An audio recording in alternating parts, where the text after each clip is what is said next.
بسم اللہ الرحمن الرحیم وعن ابی ہریرہ رضی اللہ تعالی عنہ قال قال رسول اللہ صلی اللہ علیہ وسلم ان اللہ تعالی قال من عادى لي وليا فقد آذنته بالحرب وما تقرب إلي عبدي بشيء أحب إلي مما افترضت عليه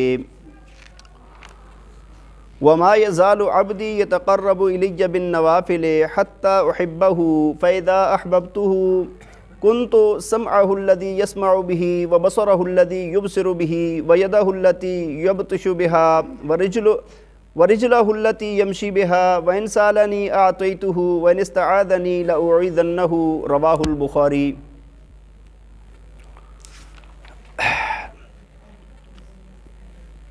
توجہ فرمائیں، حضرت ابو ہریرہ رضی اللہ تعالی عنہ سے روایت ہے، فرماتے ہیں کہ رسول اللہ صلی اللہ علیہ وسلم نے فرمایا کہ اللہ تعالیٰ فرماتے ہیں، آپ صلی اللہ علیہ وسلم نے فرمایا کہ قال اللہ تبارک و تعالی، اللہ تعالیٰ فرماتے ہیں من عادى لی ولیا فقد آذنته بالحرب، فرمایا کہ جس نے میرے کسی ولی کے ساتھ دشمنی کی اس نے میرے ساتھ اعلان جنگ کر دیا ہے۔ اس نے میرے ساتھ کیا کر دیا ہے؟ ہاں، اس کا میرے ساتھ اعلان جنگ ہے۔ اور آگے فرمایا کہ بندہ اللہ کا جو قرب حاصل کرتا ہے، جو بھی عبادات اللہ تعالیٰ کو سب سے زیادہ پسندیدہ عبادات ہیں اور جس کے ذریعے سے اللہ تعالیٰ کے بندہ قریب ہوتا ہے، فرمایا وہ چیزیں ہیں کہ جو اللہ تعالیٰ فرماتے ہیں کہ میں نے تمہارے اوپر فرض کر دی ہیں۔ سب سے زیادہ قریب بندہ ان چیزوں کے ساتھ ہوتا ہے کہ جو اللہ تعالیٰ نے فرض کر دی ہیں۔ اور فرمایا پھر اسی طرح ایک بندہ نوافل کی پابندی کرتا رہتا ہے اور اس کے اندر زیادتی کرتا رہتا ہے، ہمیشگی کرتا رہتا ہے، فرمایا کہ اللہ کا وہ ایسا محبوب بن جاتا ہے کہ پھر اللہ تعالیٰ فرماتے ہیں کہ پھر وہ میں اس کا کان بن جاتا ہوں جس کے ساتھ وہ سنتا ہے، میں اس کی آنکھ بن جاتا ہوں جس کے ساتھ وہ دیکھتا ہے، اور فرمایا میں اس کا ہاتھ بن جاتا ہوں جس کے ساتھ وہ پکڑتا ہے، اور میں اس کا پاؤں بن جاتا ہوں جس کے ساتھ وہ چلتا ہے۔ اور فرمایا کہ اگر وہ مجھ سے جب مدد مانگتا ہے تو میں اس کی مدد کرتا ہوں، یعنی جب مجھ سے وہ کسی چیز کا سوال کرتا ہے تو اس کو میں عطا کرتا ہوں، اور اگر کسی چیز سے پناہ مانگتا ہے تو میں اس کو پناہ دیتا ہوں۔ بھائی صحیح بخاری کی روایت ہے یہ۔ سب سے پہلی بات یہ فرمائی کہ اللہ تعالیٰ فرماتے ہیں کہ من عادى لی ولیا فقد آذنته بالحرب، فرمایا کہ جس نے میرے کسی ولی کے ساتھ دشمنی کی اس کے ساتھ میرا کیا ہے؟ اعلان جنگ ہے۔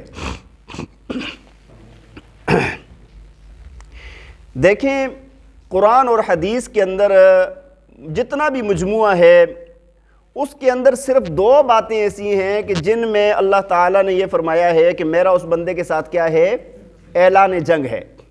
ایک تو جو بندہ سود کھانے والا ہے اس کے متعلق اللہ تعالیٰ نے تیسرے سپارے کے اندر فرمایا فَأْذَنُوا بِحَرْبٍ مِّنَ اللَّهِ وَرَسُولِهِ، فرمایا کہ تیار ہو جاؤ اللہ اور اللہ کے رسول کے ساتھ جنگ کے لیے۔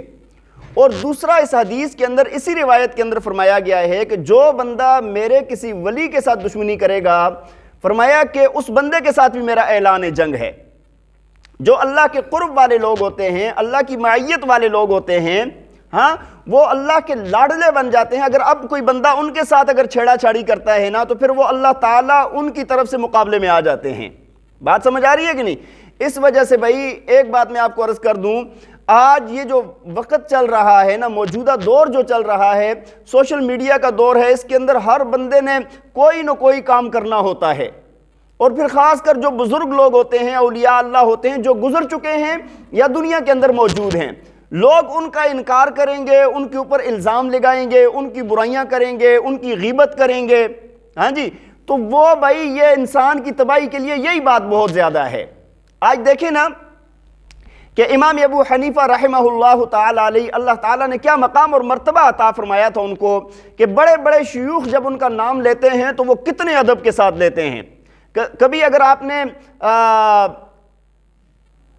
مجدد الفسانی صاحب رحمہ اللہ تعالی علیہ کی مکتوبات اگر کبھی آپ کو موقع ملا ہو مطالعے کا، آپ دیکھیں کہ جب وہ امام صاحب کا نام لیتے ہیں، اتنے بڑے بزرگ جب نام لیتے ہیں کس ادب کے ساتھ نام لیتے ہیں، اور آج کا اگر ایک بندہ اٹھتا ہے وہ کہتا ہے بھائی امام ابو حنیفہ کیا ہے، نعوذ باللہ، ہاں امام ابو حنیفہ کو تو پتہ ہی نہیں تھا، نعوذ باللہ، 13 لاکھ مسائل کا استنباط کر لیا ہے اور ہمارے سامنے پیش کر دیا ہے، کہتا ہے اس کو تو قرآن حدیث کا پتہ ہی نہیں تھا۔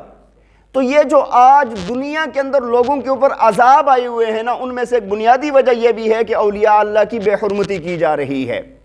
بات سمجھ آ رہی ہے کہ نہیں؟ ایک کہے گا جی وہ اشرف علی کو کیا پتا ہے، نعوذ باللہ من ذالک، ہاں وہ جی رشید احمد گنگوئی کو کیا پتا ہے، وہ قاسم نانوتوی، وہ تیس، بھائی یہ بڑے بڑے بڑے درجے کے اولیاء اللہ تھے، بڑے درجے کے لوگ تھے یہ۔ بات سمجھ آ رہی ہے کہ نہیں؟ اب جو بندہ ان کی بے ادبی کرتا ہے یہ بندہ مارا جاتا ہے۔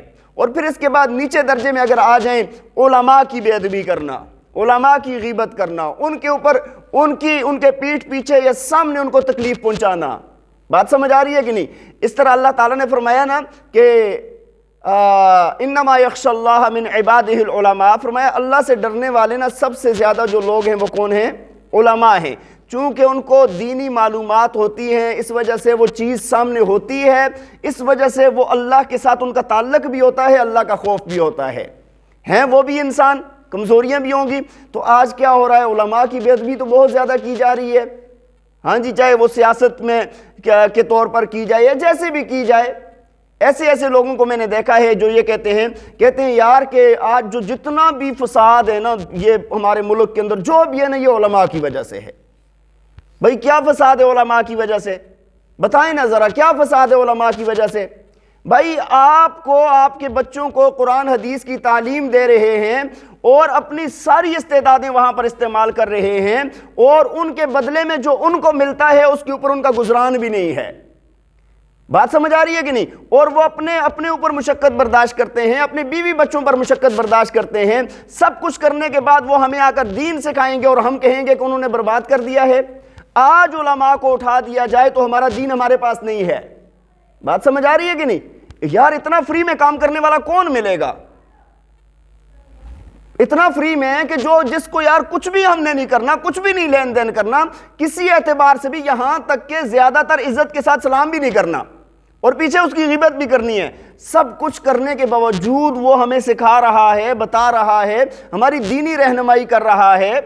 بات سمجھ آ رہی ہے؟ اور پھر ہم کیا کہیں گے کہ یار ان کی وجہ سے فساد ہے، ان کی وجہ سے رحمت ہے، ان کی وجہ سے کیا ہے؟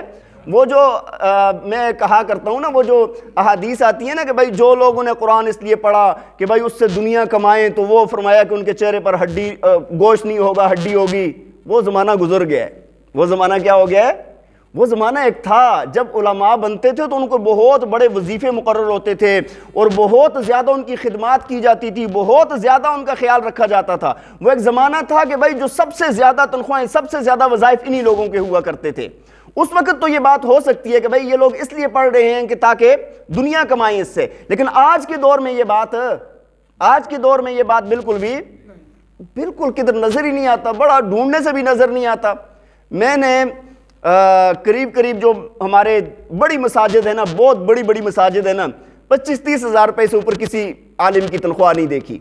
25-30 ہزار روپے سے اوپر کسی عالم کی تنخواہ، یہ تنخواہ نا، یہ جو ہمارا کسی دکان پر کام کرنے والا ہوتا ہے نا، کریانے کی دکان پر جا کے کسی کے پاس کام کرے گا نا، اس کو 25-30 ہزار ملتے ہیں، جو بالکل ان پڑھ ہو، کچھ بھی پتہ نہ ہو۔ بات سمجھ آ رہی ہے؟ یہ 25-30 تو میں وہ کہہ رہا ہوں کہ جو بہت بڑی مساجد ہیں اور بہت زیادہ جو میرے علم میں آئے ہیں، ورنہ 10, 12, 15 سے اوپر تو کدھر نظر ہی نہیں آتا۔ ہاں بات سمجھ آ رہی ہے کہ نہیں؟ تو یہ بات ہے کہ بھائی ان لوگوں کی مخالفت کرنا بھی آج ہماری تباہی کا ذریعہ بن گیا ہے۔ یہ اللہ کے لیے کام کر رہے ہیں تو اگر ان کی مخالفت کریں گے تو ہماری تباہی آئے گی۔ تو پہلی بات فرمائی کہ جو اللہ کے کسی ولی کی مخالفت کرے گا، اللہ تعالیٰ کا اس کے ساتھ اعلان جنگ ہے۔ اور فرمایا کہ جو بندہ اللہ کا قرب حاصل کرتا ہے نا، ان میں سے جتنی بھی چیزیں ہیں جو قرب حاصل کرنے کی سب سے زیادہ اللہ کے نزدیک، اللہ کی محبوبیت کے لیے وہ کیا ہے؟ وہ چیزیں ہیں کہ جو فرض کی گئی ہیں، جو اللہ نے ہمارے اوپر فرض کی ہیں، تو سب سے پہلے ان کی ادائیگی کی جائے گی۔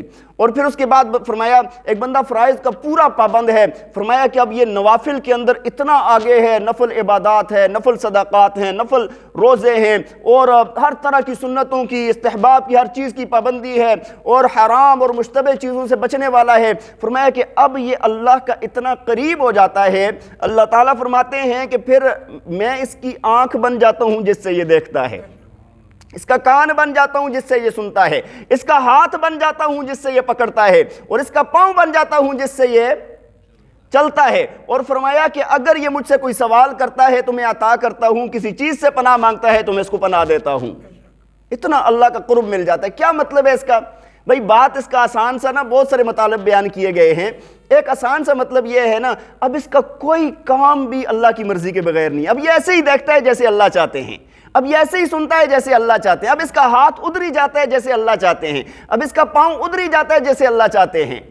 بات سمجھ آ رہی ہے کہ نہیں؟ اللہ تعالیٰ اس کے لیے نا ایک بالکل ایک سیدھی پٹڑی تیار کر دیتے ہیں، بھئی یہ بندہ سیدھا سیدھا چلے گا۔ اللہ تعالیٰ ہمیں عمل کرنے کی توفیق عطا فرمائے۔ وآخر دعوانا ان الحمد للہ رب العالمین۔